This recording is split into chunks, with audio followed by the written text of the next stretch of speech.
This video is about to blow your mind, but in a good way, in a positive way, I promise. Now, it is going to challenge you, and you're probably not going to like what you hear initially. But my advice to you is to just hear me out before you throw your phone into the wall, right? Hear me out, listen to what I'm saying, and then you, once you get the information, can decide whether or not you like what you heard, whether or not it makes sense to you, and is it something that you need to work on in the future. So I'll say this really quickly. Some of the things probably going to seem a little controversial because it's going to go against traditional thinking, what I call traditionalisms when it comes to finances. But trust me, you don't want to learn the hard way. I did. I learned this the hard way, so you learn it the smart way. Learn by listening to somebody else, right? So, all right, here we go. Hit subscribe, hit thumbs up. Welcome to the channel. I'm the middleman CEO, Shon-Jhon, and thank you to all the students who just enrolled into the masterclass. We're going to have a great time building your business. Going to have an awesome time, and I hope you guys do really, really well. And all right, if you want to get into the masterclass, the link is going to be in the comment below. Grab it, get in there, learn how to build a successful business from your phone. All right, here we go. So I'm going to give you 7. I could give you more, but I'm just going to keep it down to about 7. I probably can give you at least 15, but I'm going to give you 7 wealth blockers that I believe most people encounter today, or most people are involved with today, whether you know it or not. To me, these are wealth blockers, things that prevent you from getting wealthy. And I'm not talking about rich, nothing wrong with being rich. Wealthy just means how much time can I afford going forward without having to have a job. So to me, wealth is if your bills are $5,000 a month and you have $50,000 in the account, then you have 10 months of wealth. That's what wealth is to me, okay? All right, so let's go ahead and dive into it. In no particular order, I'm just going to give you just a quick 7. Again, I could give you more, but let me know in the comments what you guys think about this also. So hit subscribe, hit thumbs up. Welcome to the channel. All right. I will say this is probably the number 1. So I said I wasn't going to put them in any particular order, but this has got to be number 1 because it's one of the biggest debts you'll ever encounter, and expenses also. So it's going to be housing. Housing, yes, housing, number 1 biggest wealth killer. Why is housing the number 1 biggest wealth killer? And I might have to do a video to break this stuff down, but I don't have a lot of time today. Housing is the number 1 wealth killer because it ties up your finances for 30 years. It also ties up your time for 30 years. Yes, your time. 30 years of time, 30 years of, this mortgage around your neck, weighing you down, drowning you in your finances. So 30 years of your time because you bought the house with your paycheck, which I always tell you never to do. So that means a 30-year mortgage requires 30 years of paychecks, which requires you to sell your time to get one of those paychecks on a job. Yes, you sell time to get paid on a job. So houses, in my opinion, are the biggest wealth killers. But I've always been told to own a house. You don't have to do what you've been told. But houses go up in value. I heard a guy, a really smart guy, and he's always talking about houses go up in value. Well, not lately. Houses are going down in value. They're at the top of a market. The only way they can go is down, right? No one can afford them now. Mortgage applications are at an all-time low. Demand drives markets more than anything else. You'll see the prices come down, right? And if it does have equity, it does not mean that it'll have a ridiculous amount of equity. I'm just saying, okay? So I think houses, absolutely number 1 wealth killer, right? Here's another one. Buying cars.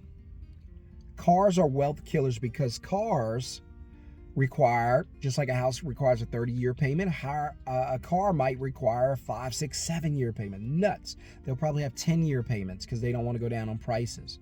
They'll probably have 40-year mortgage because they don't want to go down on prices. But this is the greedflation, I call it.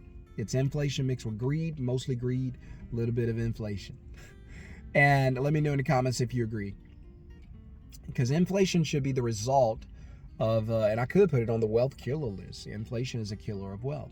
But inflation should be, inflation is a result of uh, more expensive production, right? The supply chain has become more expensive to get the product to you. That's inflation.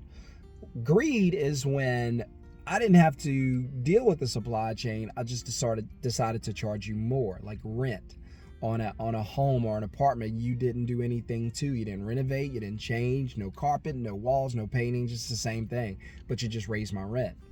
So somebody let me know if you believe what I'm saying. Correct me if I'm wrong. But cars cost you 3, 4, 5, 6 years, and it depreciates very, very quickly. My recommendation to most people: never buy a brand new car. Always buy a used car. And you can save a bunch of money. It's not going to be around anyway for very long. Another one, that's 2. Here's number 3, savings accounts. Yes, your savings accounts destroy your wealth. They are wealth killers. Why? Because the money that you could be using to change your life, you're just leaving it in a bank account and just letting it sit there. It's actually dead. I'm convinced that it's a graveyard. Banks are a graveyard for cash. You're just taking your money, parking it there, and leaving it there. It does nothing for you. Nothing. How much you have in the bank? $10,000. What is it doing for you while it sits in the bank? Absolutely nothing. Okay, gotcha. Here's a better idea. Take it out, try to invest in something, try to start a business, do something with the money. That's a better way. If I'm going down swinging, right? So savings accounts destroy your wealth because it destroys the wealth seed that you could be planning to create wealth. You can take that $10,000 and create something nice or start a business or anything, but you won't, because you've been programmed to stack your money in the bank and leave it there. Banks love that, by the way, but they don't do that. They don't do what you do. Banks tell you to save money. The banks don't save money. There you go. Here's another one, number 4. I think this is number 4. One income.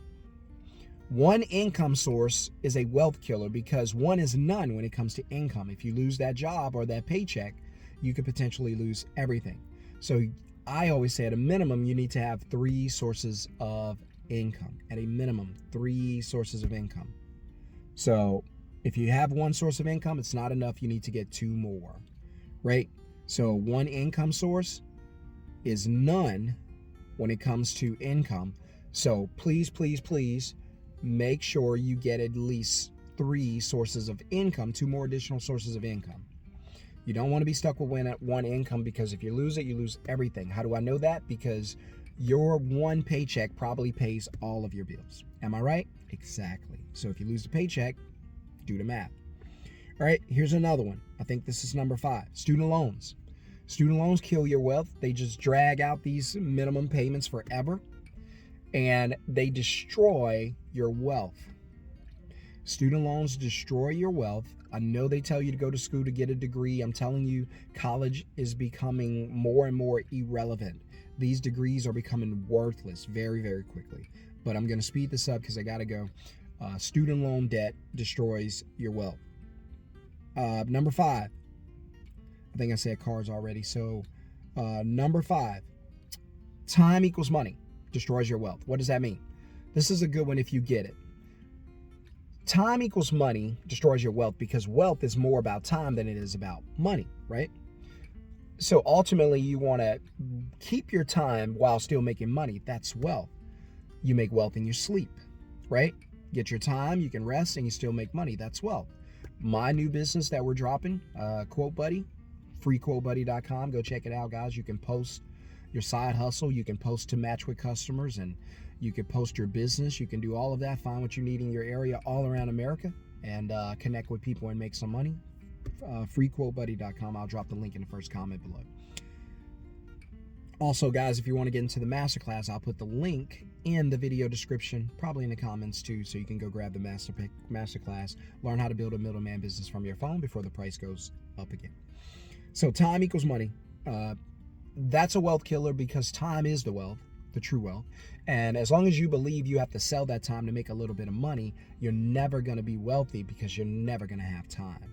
Hope that makes sense. Let me know in the comments what you think. All right, last one, I'll give it to you. Last but not least, there are plenty more I could do. Maybe if you guys, if I get 50 likes on this video, I'll probably do a breakdown of each one. Let me know. And if you want to get into the middleman masterclass, put the word middleman in the comments below. So here's one that a lot of you don't know about or not aware of, but I'm telling you, once you learn this and hear this from me right now, it's going to change your life. Number 7, wealth killer. Buying liabilities, believing that they are assets, or calling them assets. A house that you live in and pay a mortgage on out of your own pocket is a liability to you, not an asset. It's the bank's asset. They make money from it. It's your liability. It takes money from you. A car that you buy is not an asset. It's a liability. Now, you can convert them by renting your car out or renting the house out. That makes it an asset.